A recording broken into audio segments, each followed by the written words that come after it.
আচ্ছা, শুনতে না চাইলেও শুনতে হবে। যাই হোক, নমস্কার। উপস্থিত যতজন আছেন প্রত্যেককে নমস্কার জানাচ্ছি, এবং যে ফাঁকা চেয়ারগুলো আছে সাদা প্রত্যেককে নমস্কার জানাচ্ছি। তো দেখুন, এখানে আমরা একটা স্কুলের মতো করবো, ঠিক আছে? ইন্টারঅ্যাক্টিভ হবে। আচ্ছা, যতজন আছেন তার মধ্যে স্কুলে পড়া বলার জন্য হাত তুলতেন, বলেন একটু হাত তুলুন তো। Very nice. মানে যারা তুলতো না তারা আমার তোলে। আচ্ছা, এবার আমাকে একটা কথা বলুন, এখানে আমাকে চেনেন কজন? হাত তুলুন। আচ্ছা, তার মানে বহু লোক আমাকে চেনে, কিন্তু সেটা বড় কথা। বড় কথাটা যে কি সেটা আমি জানি, কিন্তু যেটা আমি বলবো সেটা হচ্ছে এখানে আমাকে আজকে আপনাদেরকে হাসানোর জন্য আনা হয়েছে, ঠিক আছে? প্লিজ একবার হেসে নিন আমার দিকে তাকিয়ে। হ্যাঁ, এটা দরকার ছিল। এবার আমি পেমেন্টটা পাবো, বলতে পারবেন কেউ হাসে। আচ্ছা, এবার আমার দরকারি কথা, হাসানোর জন্য আনা হয়েছে, কিন্তু আমি শুধু কষ্টের কথা বলবো, ঠিক আছে? মানে এই মুহূর্তে যত মানুষ কষ্টে আছে, আমি প্রত্যেক মানে এরকম বহু মানুষের সাথে আমার রোজ দেখা সাক্ষাৎ হয় যাদের খুব কষ্ট জীবনে, ঠিক আছে? কষ্টময় জীবন। কিরকম কষ্ট? দেখো, এখানে তোমাদের হার্ট ব্রেক হয়েছে কারণ, মানে মন ভেঙেছে, ধোকা খেয়েছে, ওরকম আছে? হাত তোলো তো। ও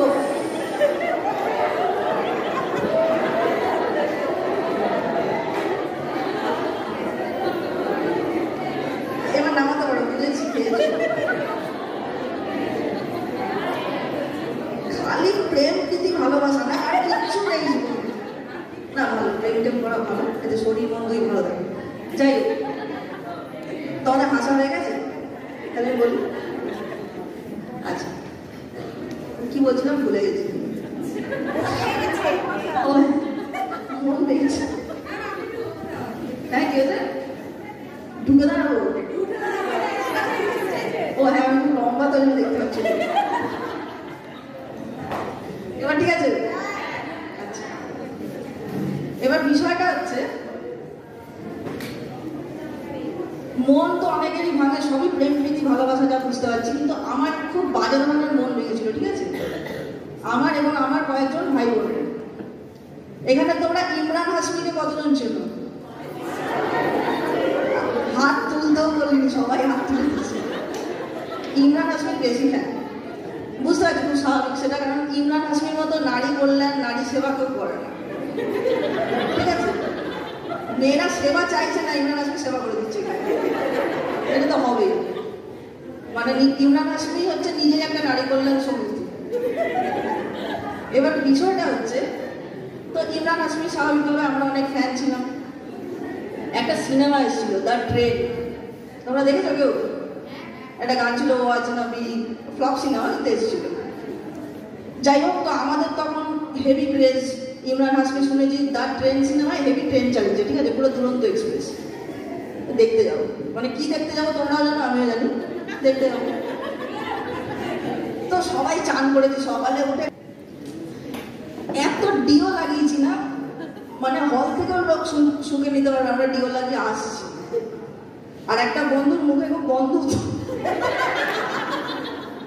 আরে সত্যি, সে আমার গার্লফ্রেন্ড নিয়ে গেছে। সে ভাবছে যে যদি গার্লফ্রেন্ডের কাছে খুব বাজে ইমপ্রেশন যদি খারাপ হয়ে যায়, সে কিছুটা ডিও খেয়ে নিয়েছে। ভেবে উঠলে আর কি প্রবলেম হবে না, পাশে বসবে। তো আমরা যত এগোচ্ছি না, আমাদের বুকের ভেতর মনে হচ্ছে ট্রেন চলছে, এত উত্তেজনা, ট্রেন দেখতে যাওয়ার উত্তেজনা। ঠিক আছে, গেছি, গিয়ে ভাই যে ধোকা আমরা খেয়েছি, যে হার্ট ব্রেক আমাদের হয়েছে, ওই হার্ট ব্রেক জীবনে আমার কোনোদিন হয়নি। অঙ্কে ফেল করে ওখানে গিয়ে দেখছি দ্য ট্রেন প্ল্যাটফর্ম থেকে চলে গেছে, মানে হলে ট্রেন চলছেই না। কি চলছে? সাপ মোচন। মানে ট্রেনের জায়গায় যদি সাপ মোচন চলে, এটা কি নেওয়া যায়? এটা কি মানা যায়? যায়। তো সেই সাপ মোচনের পোস্টার দেখে আমরা হল মালিককে প্রচুর অভিশাপ দিয়েছি, এত অভিশাপ দিয়েছি যে এখনো তার সাপ মোচন হয়নি। কিন্তু এটা তো গেল আমাদের হার্ট ব্রেক, কিন্তু এর থেকে বেশি হার্ট ব্রেক, এর থেকে বেশি ধোকা, এর থেকে বেশি কষ্ট আরো কিছু লোক পায়। যেমন ধরো, মানে তোমরা রিলেট করতে পারবে আই গেস। কেউ যদি এসে বলে ভাই সত্যি আমার হার্ট ব্রেক হয়েছে, আমার বাইপাস অপারেশন হয়েছে, আমার ওটাই কি বলে, কি হার্টের সার্জারিটা কি বলে বলো, ওপেন হার্ট, হার্ট ওপেন হয়ে গেছে, হার্ট পুরো ব্রেক, তখন তখন কি বলবে, যেটু বসে যান, ওটা হার্ট ব্রেক না। তানিয়া ড্রাইভিং স্কুলে গেছে, আমার বন্ধুর ফোন তুলছে না, তানিয়া বন্ধুর গার্লফ্রেন্ড হয়, সেখানে গিয়ে অন্য বান্ধবীদের সাথে যাদের সাথে ড্রাইভিং শিখছে ফটো তুলে ফেসবুকে ছাড়ছে, ওটাকে বলে হার্ট ব্রেক। বুঝতে পারছেন? তানিয়া ড্রাইভিং শিখছে বলে বয়ফ্রেন্ডের ফোন তুলছে না, এটাকে বলে হার্ট। এবার একটা জিনিস বুঝতে হবে, এগুলো হচ্ছে ছোটখাটো তানিয়া এগুলো চলে। কিছু কাকু আছে যাদের কথা আমি বেসিক্যালি বলবো, তোমাদের ভাষা হয়নি আমার? আচ্ছা হেসে না, যাই হোক আমি একটা বিশেষ প্রজাতির পুরুষের কথা বলছি, ঠিক আছে? সব পুরুষ ওরকম না, তাহলে খুব জেনারেলাইজ করে দেওয়া হয়, সেটা করবো না। বিশেষ প্রজাতির কিছু বিশেষ চাহিদা সম্পন্ন পুরুষের কথা বলবো, যাদের হায়নার মতো বায়না। কার মতো? হায়নার মতো বায়না, এটা শিখে রাখবো, ঠিক আছে? বাসে জন্য কেউ হাবি জাবি বকলে বলবে হায়নার মতো বায়না করবে। যাই হোক, এই পুরুষদের হায়নার মতো বায়না কেমন? এদের অনেক কষ্ট। এদের প্রথম কষ্ট, যদি রাস্তায় কোনো মেয়েকে 4 চাকা গাড়ি চালাতে দেখে, এদের খুব কষ্ট হয়।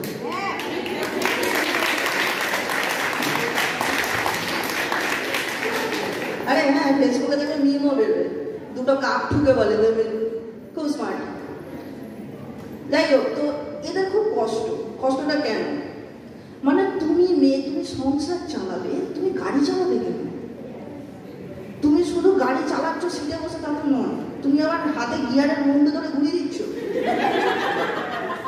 এটা কেমন হলো? মানে যে সমাজ তোমাদেরকে একদিন পায়ের তলায় রাখার কথা ভেবেছিল, তোমরা পায়ের তলায় CBA রেখে দিয়েছ, ক্লাচ ব্রেক অ্যাক্সিলেটর।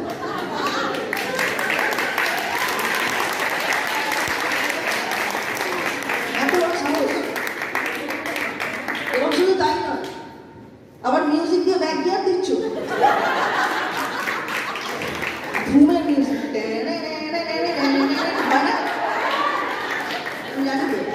আমি দেখেছি। এটা একরকম কষ্ট। এরকম কত হাজার কষ্ট আছে এই ধরনের বিশেষ প্রজাতির পুরুষদের ভাবতে পারবে না। পরের পুরুষদের কষ্ট, মানে পরের প্রজাতি, মানে এই প্রজাতিরই বিলং করে, কিন্তু কষ্টটা কি না? বলছে তোমরা সাইকেল চালিয়েছো, মেনে নিচ্ছি, তুমি স্কুটি চালিয়েছো, মেনে নিচ্ছি, তুমি স্কুটিতে বসে পিপ পিপ করে হর্ন দিয়েছো, সেটাও মেনে নিচ্ছি, তাই বলে তুমি র্যাপিডো চালাবে?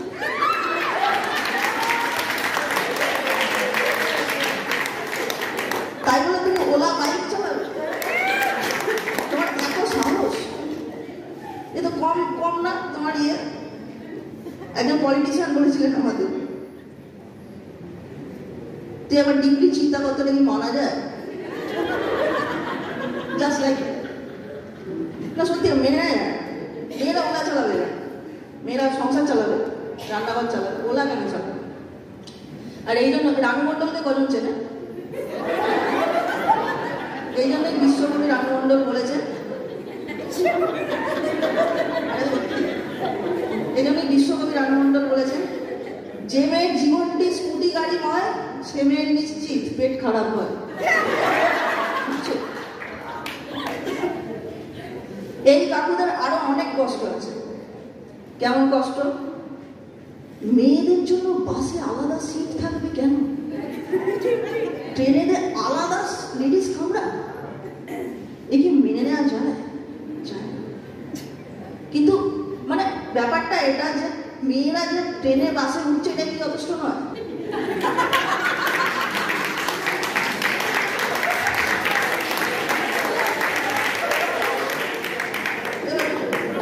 যাই হচ্ছে যে বাজারে এটা বিতর্কিত কথায় যাবো না, আমি এমনি সব কথা দিয়ে আমাকে গালাগালি দিতে আসি, সেটা কথা না, সেটা বড় কথা না, বড় কথাটা অন্য। এই যে কাকুদের এত কষ্ট, এই কষ্টটা তাড়ানোর জন্য আমরা কি করতে পারি? কিছুই করবো না।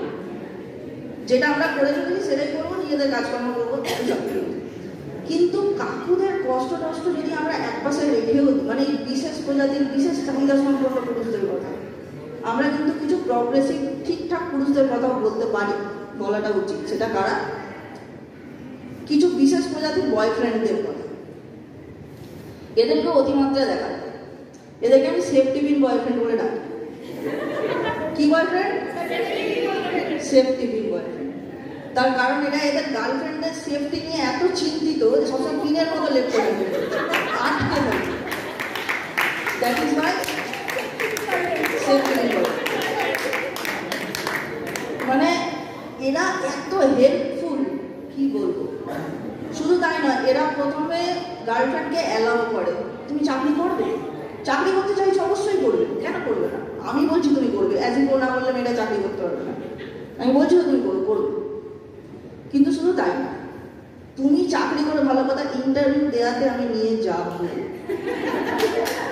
মানে মেয়েটা চাকরি করতে যেতে পারে কিন্তু ইন্টারভিউ দিতে যেতে পারবে না, ওকে নিয়ে যেতে হবে। ঠিক আছে, মেয়েটা তখন রুগী হয়ে যাবে, অ্যাম্বুলেন্স, সেসব ঠিক আছে। কিন্তু বিষয়টা হচ্ছে আমি অন্য কথা ভাবি। ধরো মেয়েটা চাকরি পেয়ে গেল, তারপর কি হবে? রোজ দিতে যাবে? তখন না, যদি দিতে যেতেও পারে তখন বুঝে নাও ছেলেটার কোনো কাজ বাজ নেই, এটাই করে। পার্ট টাইমে কি করো? গার্লফ্রেন্ডকে কাজে দিতে যাবে, কাজ না। যাই হোক, এসব নিয়ে কথা বলার দরকার নেই। এই সেফটি পিন বয়ফ্রেন্ডরা কি করে? গার্লফ্রেন্ডের সেফটির জন্য প্রথমেই তাদের ফেসবুকের পাসওয়ার্ডটা নিয়ে নেয়। ওটা ব্যাংকের পাসওয়ার্ডের থেকেও বেশি গুরুত্বপূর্ণ। কেন? আমার প্রেমিকা কার সাথে কথা বলছে, কতটা বলছে, কি বলছে, সারা সব জানতে হবে, সব জানতে হবে। আমার অধিকার আছে। কিন্তু বিষয়টা সেটা, বিষয়টা যে কি সেটা আমি জানি না, আমি অন্য কথা বলছি। অন্য কথাটা কি, শুধু যে পাসওয়ার্ড নিয়ে খুশি তা তো নয়, সে এটাও বলে দেয় তুমি কার সাথে মিশবে, কার সাথে মিশবে না, মানে ফেসবুকের মধ্যে কার সাথে মিশবে না সব। এবং এতটাই হেল্পফুল যে নিজে ফোনটা হাতে নিয়ে নিজের অপছন্দের লোককে ব্লক করে দেয়। কারণ যে মেয়ে ফেসবুকটা খুলেছে, যে মেয়ে ফেসবুকে চ্যাট করছে, যে মেয়ে একে লাইক দিচ্ছে, সে তো ব্লক করতে পারে না। এইটুকু হেল্প তো তার লাগবে, তো হেল্প করে দেয়, ব্লক। এই গেল। এবার দ্বিতীয় জিনিস দেখো, শুধু যে ব্লক করে দিচ্ছে, মানে বিষয়টা কি বলতো, লোকে এটাই ভাবে যে যখনই কোনো মেয়ে রিলেশনশিপে যায় সে ভোদাই হয়ে যায়। সে আগে চালাচ্ছিল কিন্তু এখন ভোদাই। কেন? তার একটা প্রেমিকা ছিল, তার তো নিজের কোনো বুদ্ধি নেই। এখন প্রেমিকের বুদ্ধিকে আউটসোর্স করে তাকে চলতে হচ্ছে। আচ্ছা, আরেকটা কি করে, মানে এটা আমি কেন বলছি মেয়েদের বুদ্ধি নেই বা ভোদাই, আমাদের পাড়ায় কিছু কাকু যেগুলো আমি বলতে শুনতাম, মেয়ে ছেলের মতো থাকতে। মেয়ে ছেলের আবার বুদ্ধি হয় না, মানে মেয়ে ছেলে বললে কি আলাদা কি ইম্পর্টেন্স দেয় মেয়েদের, আমি জানি না, শুনতে খুব খারাপ লাগে। তো ওই মেয়ে ছেলের বুদ্ধি ওটাই থাকবে। আরেকটা জিনিস মানে দেখবে, এই মানে সেফটি পিন বয়ফ্রেন্ডদের কথা বলছি, মানুষ তো পারফেক্ট হয় না, এত গুণের কথা বললাম, কিছু দোষও থাকবে, ছোটখাটো দোষ। এরা ফট করে খুব রেগে যায়, পান থেকে চুন বসলেই রেগে যায়। এবং তখন কি করে, একটু ঠেলে দিল, একটু গায়ে করে ঠেলে ফেলে দিল, পুশ করে দিল। কিন্তু এটা তো ঠিক, এটা তো মানবে, ভালোও তো বাসে, খুব ভালোবাসে, সেই জন্য ঠেলে দেওয়ার পরে আবার টেনেও নেয় কাছে। প্রেমিকা বলছে কাছে যাবো না, বলছে না তোকে আসতে হবে। এই যে কাছে টানা, এতে যা ভালোবাসা না, মানে ভাবা যাবে না, বিরাট ভালোবাসা, বিরাট। কিন্তু লোকে বোঝে না, মেয়ে ছেলের বুদ্ধি পুরোই সাপ মোচন, বুঝতে পারছে না, ভালোবাসছে ভাই। এবার জিনিসটা শুধু এতে আটকে নেই, সিনেমাতে প্রভাব পড়ে। নানা পাটেকারের অগ্নিশক্তি সিনেমাটা দেখেছো? ওতে কি করে, নানা পাটেকার নিজেই চেঁচায়, নিজেই মনীষা মহিলাকে যা তা বলে, নিজেই ঠেলাঠেলি করে, আবার একটু পরে কি বলে, এসো ওষুধ লাগিয়ে দিই। এ হচ্ছে সেই রকম। অ্যানিমাল সিনেমাটা দেখেছো? বলুন তো, হাত তোলো, ভালো লেগেছে? আমারও হেভি লেগেছে, মানে শুধু অ্যাকশনটা, ঠিক আছে, এর বাইরে কিছু লাগবে, আর গানগুলো ভালো, প্লিজ উল্টো বুঝো না আমাকে।